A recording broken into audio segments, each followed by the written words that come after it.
Hi, everyone. Mike White here. Welcome to this week's blog post.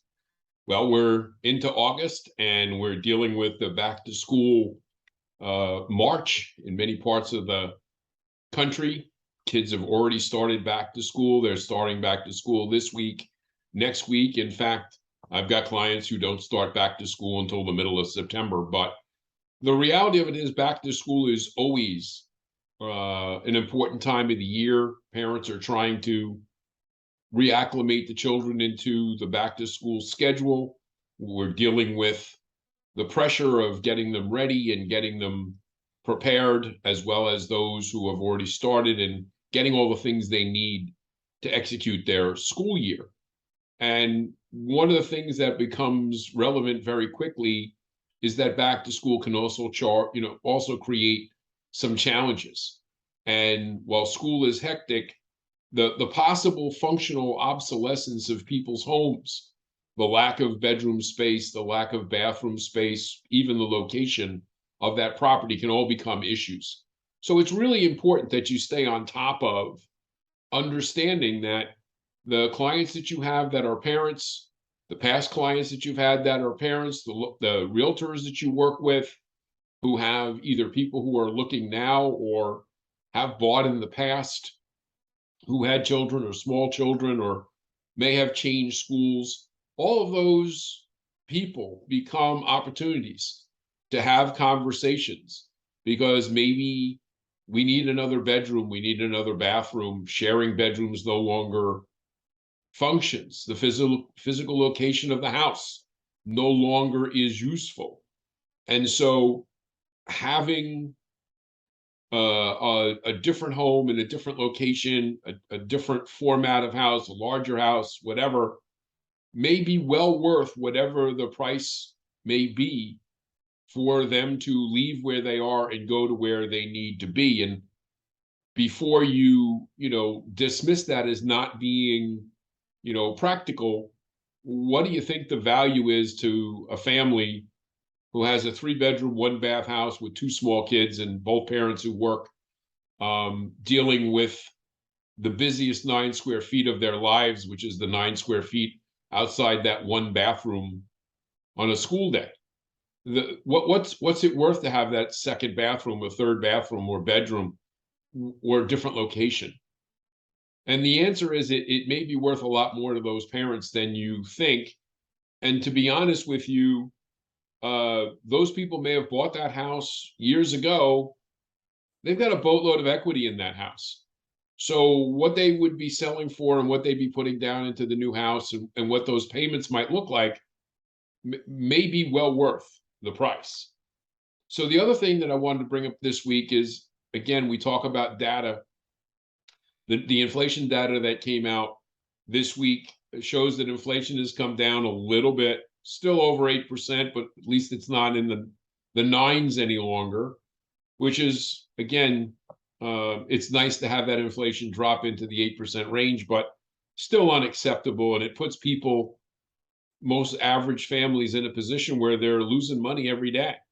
On average, higher inflation is eating into people's incomes far more than their incomes are increasing. And so, it is a day-to-day challenge, which is not going away anytime soon. The good news is the bond market has responded favorably to the inflation news, even though it's not perfect. The bond market was happy with it, as well as the 10-year auction that took place yesterday. So the market seems to be, at least the interest rate market today, seems to be stabilizing. We're going to get unemployment numbers this morning, that we always need to be paying attention to.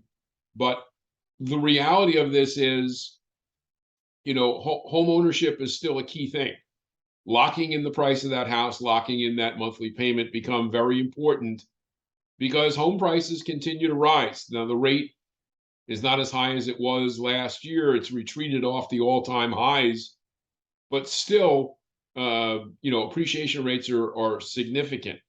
Inventory seems to be improving in some parts of the country, and we're even seeing the return of some first-time home buyers that were looking to use FHA, VA, USDA type loans that were often dismissed as not being worthy of anybody's attention because they were dealing with people that were offering more than asking price or paying all cash or using conforming loans, which were quote unquote less of a hassle to deal with.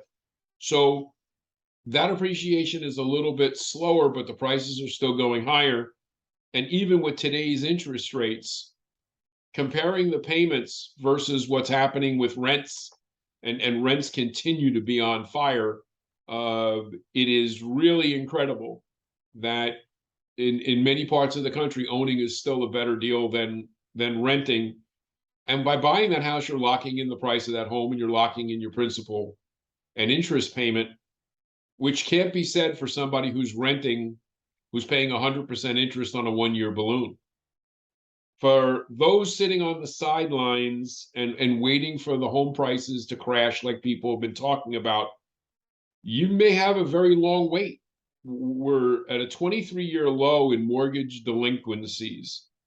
Somehow, the foreclosure boom and all these things that people have been talking about doesn't seem to be happening, as we're dealing with a 40-year low in foreclosures. And it's simple because people who have a massive amount of equity in their houses are not going to go into foreclosure. They're eventually going to decide to sell that house and pocket whatever money they can and move on, rather than just walking away and leaving that to the bank. Does it still happen? Yes, still happens. Does it happen frequently? Not enough to impact housing prices to the downside. Refinances, strangely enough, still remain 1/3 of all loan applications. And despite all the refinances that were done over the last few years, still about half of all the mortgages that are out there are still 4% or higher. So you got to keep in mind all of these things that are out there, all the potential mechanics behind why people trading up their house or going from a rental to home ownership still makes a lot of sense. And for those people who are sitting there on the sidelines who, said, well, I'm going to wait for the housing market to calm down, just take a look at the prices year over year and let me know, how that strategy's been working for you. And when you finally decide to realize that you're losing ground that you're never going to be able to make up, it might be well worthwhile to commit to a property and commit to a price that you're comfortable with that payment, and go about living the rest of your life and hoping someday the market turns around and the impossible happens and you get that house that you've always wanted at the price you thought you should have been able to get it. That is probably not ever going to be here. So as always, questions or comments are welcome. Mike at imtcoaching.com. We'll talk to you again next week. Take care.